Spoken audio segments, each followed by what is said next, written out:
landmarking in your bubble app. So one of these things.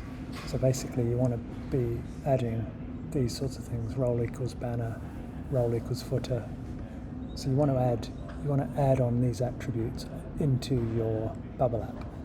So the way you can do that is, and that works in here. If you look in here, one of the things you can turn on, and it's turned on by default, is set roles from ID. So in the elements, so let's say here's the footer, and I give this an ID attribute of role, this special syntax, curly brace role equals footer, and footer is inside quotes. So I've done it there, and up here on the header.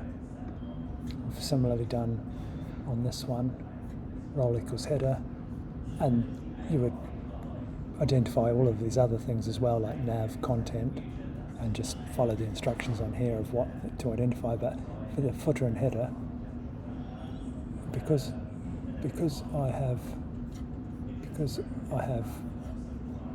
put in those ID attributes on those particular divs, on these particular elements, and because on the plugin basically by default is turned on to do this stuff.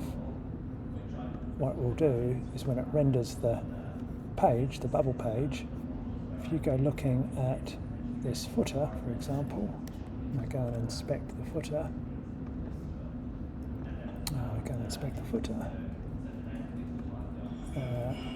and here's the footer, and here's the footer here, this class here, and you can see, if you look in here, see how it says, it's quite small,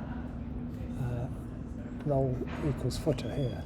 So because it's got the ID role equals footer, it's converted, the plugin has converted that to put role equals footer onto this div, so therefore fulfills this requirement. So that's how you can get landmarks into your bubble app with sort of minimal amount of, just a bit of markup on describing, using the IDs on the elements, the role it is that you want to add for landmarking.